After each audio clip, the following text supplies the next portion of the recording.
Guys, तो आपने recently Adani group के शेयर्स वगैरह के बारे में न्यूज़ सुनी होगी। काफ़ी सारी न्यूज़ आ रही थी कि अडानी ग्रुप का शेयर डाउन हो गया है और काफ़ी ज़्यादा डाउन हुआ, लगभग 25% इनका शेयर डाउन हुआ, जिससे अडानी ग्रुप को काफ़ी नुकसान भी हुए।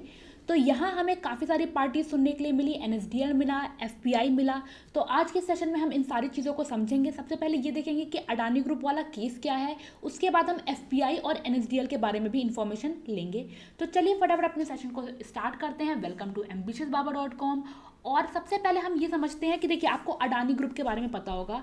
अगर हम रिसेंट की डेटा की बात करें तो अडानी ग्रुप जो है या फिर गौतम अडानी जो है वो इंडिया के और एशिया दोनों के दूसरे सबसे अमीर आदमी है आफ्टर मुकेश अंबानी। तो आपने रिसेंट कुछ सालों में अडानी ग्रुप के जो शेयर्स हैं उनको बहुत ज़्यादा स्पीड से ऊपर जाते हुए देखा है। ठीक है, इसके बहुत सारे रीजंस हैं और यहाँ बहुत सारी स्पेकुलेशन भी लग रही है कि इनके शेयर्स अचानक से इतने ऊपर क्यों जा रहे हैं। तो उन सारी चीज़ों को हम समझेंगे, बट अभी के लिए आपको ये याद रखना है ये एशिया और इंडिया दोनों के ही दूसरे सबसे अमीर आदमी हैं। अब रिसेंटली हुआ क्या? रिसेंटली हुआ ये कि एनएसडीएल ने अपनी वेबसाइट पर 3 कंपनियों के अकाउंट फ्रीज की बात की। ठीक है, और ये 3 कंपनियां जो थी, इन 3 कंपनियों के अकाउंट फ्रीज की न्यूज़ जैसे ही बाहर आई, जैसे ही इसकी रिपोर्ट बाहर आई, वैसे ही क्या हुआ, वैसे ही अडानी ग्रुप्स के शेयर डाउन हो गए। क्योंकि ये जो 3 कंपनी थी ना, इन 3 कंपनीज के बहुत ज़्यादा लगभग 6 to 7% के आसपास शेयर थे अडानी ग्रुप्स में, और 6 to 7% शेयर अडानी ग्रुप्स जैसे बड़ी कंपनी में बहुत बड़ी बात होती है। तो एनएसडीएल ने ऐसा क्यों किया, एनएसडीएल ये ऐसा किस किस बेसिस पर करती है, चलिए इसके बारे में समझते हैं। और सबसे पहले एनएसडीएल को देख लेते हैं। देखिए, एनएसडीएल जो है ये एक डिपॉजिटरी है। ठीक है, ये इंडिया की ओल्डेस्ट और लार्जेस्ट डिपॉजिटरी है। अब डिपॉजिटरी का काम क्या होता है, अगर मैं आपको नॉर्मल बताऊं, आप सपोज शेयर मार्केट में ट्रेड करते हैं। शेयर मार्केट में ट्रेड करने के लिए आपको चाहिए क्या? आपको चाहिए डीमैट अकाउंट। ठीक है, अब इस डीमैट अकाउंट आप क्या है, ये एक इलेक्ट्रॉनिक फॉर्म है जहां आपका शेयर्स क्या रहता है, आपका शेयर्स वहां रहता है। तो इन सारी चीज़ों की जो होल्डिंग और सेफ गार्डिंग है वो कौन देखता है? वो देखता है एनएसडीएल, यानी नेशनल सिक्योरिटीज डिपॉजिटरी लिमिटेड। तो ये एक डिपॉजिटरी है जो हमारे शेयर्स की सिक्योरिटी, होल्डिंग, सेफ गार्डिंग, इन सारी चीज़ों को देखता है। अब एक बात समझिएगा, जब आप डीमैट अकाउंट खोलते हैं तो आपके एक से ज़्यादा डीमैट अकाउंट हो सकते हैं। वैसे ही कोई फॉरेन पोर्टफोलियो इन्वेस्टमेंट कंपनी होती है या इन्वेस्टर होता है, उसके भी एक से ज़्यादा क्या हो सकते हैं, अकाउंट्स हो सकते हैं। अब अगर मैं आपको एनएसडीएल के बारे में कुछ बेसिक इन्फॉर्मेशन दूं तो ये 1986 में स्टैब्लिश हुआ था। इसका हेडक्वार्टर अभी मुंबई में है। इसके एमडी सीईओ हैं जीवी नागेश्वर राव, और ये इंडिया की ओल्डेस्ट और लार्जेस्ट डिपॉजिटरी है। ठीक है, ये तो हो गई एनएसडीएल के बारे में बात। अब देखते हैं फॉरेन पोर्टफोलियो इन्वेस्टर्स हैं कौन जिनके ऊपर जिनके अकाउंट फ्रीज किए एनएसडीएल ने। तो देखिए, ये 3 कंपनीज हैं, अल्बुला इन्वेस्टमेंट, क्रेस्टा और एपीएमएस इन्वेस्टमेंट फंड। ये 3 कंपनीज हैं जो कहाँ रजिस्टर्ड हैं, जो मॉरिशस बेस्ड हैं। ठीक है, अगर आप इनका रजिस्ट्रेशन देखेंगे तो ये मॉरिशस की कैपिटल पोर्ट लुइस में इनका रजिस्ट्रेशन है, बट वहाँ इनके जो डेटा है ना वो बहुत ज़्यादा क्लियर नहीं है। आपको इनकी वेबसाइट वगैरह पर कुछ जानकारी नहीं मिलेगी। तो इसलिए भी एक डाउट आ रहा है, क्या ऐसा तो नहीं है कि यहाँ जो पैसे आ रहे हैं वो ब्लैक मार्केटिंग वाले हैं? ठीक है, मनी लॉन्ड्रिंग का केस यहाँ तो नहीं है, क्योंकि सबसे बड़ा एस्पेक्ट जो आ रहा है वो मनी लॉन्ड्रिंग वाला ही आ रहा है कि ऐसा तो नहीं कि हमारे देश से ही पैसा कहाँ जा रहा है, मॉरिशस जा रहा है, और मॉरिशस के थ्रू ये इन 3 कंपनियों के थ्रू ये पैसा इंडिया में आ रहा है। क्योंकि ये 3 कंपनीज जो है, ऐसा नहीं है कि सिर्फ वो अडानी ग्रुप में उन्होंने इन्वेस्ट कर रखा है, वो और भी मार्केट में क्या करती हैं, ट्रांजेक्शन कर रही हैं। तो ये 3 जो कंपनीज हैं, इनके अकाउंट एनएसडीएल ने फ्रीज कर दिए हैं। ठीक है, अब एनएसडीएल ने एक बात समझिए, मैंने अभी आपको बोला था कि जो एफपीआई होता है उसका एक से ज़्यादा अकाउंट हो सकता है। ठीक है, तो एनएसडीएल ने इनके कुछ अकाउंट को फ्रीज किया। किसको फ्रीज किया, अब इसके बारे में एनएसडीएल ने कोई इन्फॉर्मेशन नहीं दी। अब जैसे ही ये न्यूज़ आई, ये न्यूज़ क्या आई कि बेसिकली इन 3 कंपनीज के अकाउंट फ्रीज हो गए हैं, वैसे ही मार्केट डाउन हो गया। आपको पता है, जब भी कोई भी न्यूज़ आती है, कुछ भी ऐसी न्यूज़ जहां कोई कंपनीज इन्वॉल्व है, वैसे ही उसको सुनते ही मार्केट धड़ाम से नीचे गिर जाता है। जैसे ही ये न्यूज़ आई वैसे ही क्या हुआ, अडानी ग्रुप के शेयर लगभग 25% के आसपास गिर गए। मतलब 25% काफ़ी बड़ा होता है अडानी ग्रुप जैसी बड़ी कंपनी के लिए। ठीक है, तो जैसे ही ये न्यूज़ आई इनके शेयर्स फटाफट नीचे गिर गए। इसके अलावा अगर मैं आपको अडानी ग्रुप्स में ये जो 3 कंपनीज है ना, इनके ओवरऑल स्टेक बताऊं तो 6.82% इनके स्टेक हैं, तो ऑब्वियसली अडानी ग्रुप पे इसका असर पड़ना ही पड़ना था।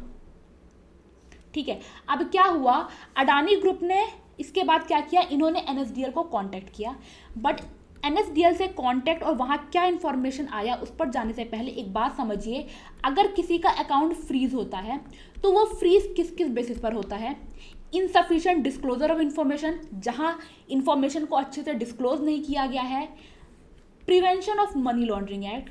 ये जो 3 कंपनी वाला केस है ना, यहाँ सबसे ज़्यादा स्पेकुलेशन इसी को लेकर लग रही है, और तीसरा है फ्रॉड। तो ये कुछ एक्शन है जिसके बेसिस पर सेबी क्या करती है, नॉर्मली सेबी अकाउंट फ्रीज करती है। ठीक है, बट यहाँ फ्रीज किसने किया है, एनएसडीएल ने किया है, ध्यान रखिएगा। ठीक है, अगर मैं अभी आपको गौतम अडानी की करंट पोजीशन बताऊं तो वो पहले बीच में 14th पोजीशन पर आए थे, अभी उनकी वर्ल्ड में क्या हुआ है, उनकी पोजीशन डाउन हो गई है, वो 16th पोजीशन पर आ गए हैं और उनके मार्केट शेयर्स भी गिर गए हैं। अच्छा, अब हुआ क्या, जैसे ही ये न्यूज़ आई क्या कि एनएसडीएल ने 3 अकाउंट फ्रीज कर दिए हैं उन 3 कंपनीज के। वैसे ही एनएसडीएल को तुरंत कांटेक्ट किया गया, किसके द्वारा, अडानी ग्रुप्स के द्वारा। अडानी ग्रुप्स ने इनको जब कांटेक्ट किया तो एनएसडीएल ने क्या किया, एनएसडीएल ने वहां से रिस्पॉन्स आया कि the account of 3 foreign funds that are among the biggest backer of Adani groups are active and not frozen. ये स्टेटमेंट किसकी आई, ये एनएसडीएल के वाइस प्रेसिडेंट राकेश मेहता की आई। यानी इन्होंने ये बोला कि अकाउंट फ्रीज तो हुए हैं बट जो अडानी ग्रुप से रिलेटेड अकाउंट है ना वो एक्टिव है। एक्चुअली इन्होंने अकाउंट फ्रीज की बात नहीं बोली, इन्होंने सिर्फ ये बोला कि जो अडानी ग्रुप से रिलेटेड अकाउंट्स हैं वो एक्टिव हैं। यानी कि यहाँ आप ये समझ सकते हैं कि इन 3 कंपनीज के अकाउंट फ्रीज तो हुए हैं, क्योंकि इसकी इंफॉर्मेशन एनएसडीएल के वेबसाइट पर आपको मिल जाएगी, लेकिन जिस अकाउंट से अडानी ग्रुप में इन्वेस्टमेंट हुआ है वो अकाउंट फ्रीज नहीं हुआ है। समझ में आया आपको बात, यानी उनके कई सारे अकाउंट होंगे, जो अकाउंट फ्रीज हुए हैं ये वो अकाउंट नहीं है जिसके थ्रू अडानी ग्रुप में इन्वेस्टमेंट हुआ है। ये ग्रुप अडानी ग्रुप के द्वारा फिर ये स्टेटमेंट अडानी ग्रुप ने रिलीज़ किया, वहाँ उन्होंने बताया कि गलत इन्फॉर्मेशन आई है, उसके थ्रू क्या हुआ, उनके मार्केट शेयर डाउन हुए, कुछ उनका मार्केट शेयर अप भी हुआ, बट जो उनको काफ़ी बड़ा लॉस हो गया इस न्यूज़ से। ठीक है, अब देखिए एक बात समझिए, अभी भी मैंने आपको स्टार्टिंग में क्या बताया था, जिस स्पीड से अडानी ग्रुप के शेयर्स क्या हो रहे हैं, जिस ग्रुप से अडानी ग्रुप के शेयर्स मार्केट में पिछले 1-1.5 साल में ऊपर आए हैं ना, वहाँ एक स्पेकुलेशन ज़रूर लगाई जा रही थी। इसका बहुत बड़ा रीज़न एफपीआई है, यानी फॉरेन पोर्टफोलियो इन्वेस्टमेंट जो है वो बहुत बड़ा रीज़न है कि अडानी ग्रुप के शेयर अचानक से मार्केट में इतने ज़्यादा अप हो गए हैं। ठीक है, और जनरली जब अकाउंट फ्रीजिंग वगैरह की जो बात आती है ना, वो नॉर्मली कौन करता है, सेबी करती है, बट इस केस में अकाउंट फ्रीजिंग का काम एनएसडीएल ने किया है। तो अभी हम सेबी के साइड से स्टेटमेंट का वेट कर रहे हैं कि सेबी का इस पर क्या पॉइंट होता है, सेबी इस पर क्या बोलता है कि जो अकाउंट फ्रीज हुए हैं वो क्या किसी ऊपर के अथॉरिटी ने एनएसडीएल को ये बोला अकाउंट फ्रीज करने के लिए, या क्या है चीज़ें। अभी काफ़ी सारी इन्फॉर्मेशन आउट होना बचा है, क्योंकि देखिए शेयर मार्केट पे इसका फर्क पड़ना ही पड़ना है, अडानी ग्रुप बड़ा है। अब यहाँ वेट ये है कि सेबी का क्या रिस्पॉन्स आता है, क्योंकि हो सकता है अभी और भी कई सारी इन्फॉर्मेशन इन सारी कंपनीज के बारे में बाहर निकले और उसका असर मार्केट पे पड़े। तो अभी बॉल किसके कोर्ट में है, सेबी के, और अब हमें स्टेटमेंट किसका वेट करना है, सेबी के स्टेटमेंट का। तो आई होप आपको ये पूरी पॉइंट क्लियर हो गया कि ये क्या होता है। अब मैं सेशन में एंड में आपको फॉरेन पोर्टफोलियो इन्वेस्टर या फॉरेन पोर्टफोलियो इन्वेस्टमेंट क्या होता है इसके बारे में बता देती हूँ। आप सब इनको पहचानते होंगे, ये हैं जूलिया रॉबर्ट। जूलिया रॉबर्ट कहाँ की हैं, भारत की तो है नहीं। अब जूलिया रॉबर्ट जो हैं ये अडानी ग्रुप में इन्वेस्ट करना चाहती हैं, बट ये अडानी ग्रुप के कोर बिजनेस में इन्वेस्ट नहीं करना चाहती, ये अडानी ग्रुप के शेयर्स में इन्वेस्ट करना चाहती हैं। अब जब ये अडानी ग्रुप के शेयर्स में इन्वेस्ट करना चाहती है तो इनको कहाँ जाना पड़ेगा, इनको जाना पड़ेगा बीएससी में। कहाँ जाना पड़ेगा, शेयर मार्केट में। ठीक है। तो जब कोई फॉरेन का इंसान, जब कोई बाहर का इंसान किसी दूसरे देश की कंपनी के शेयर्स, बॉन्ड्स, डिबेंचर इनमें इन्वेस्ट करता है, उसको हम बोलते हैं फॉरेन पोर्टफोलियो इन्वेस्टमेंट, और वो इन्वेस्टर कहलाता है फॉरेन पोर्टफोलियो इन्वेस्टर।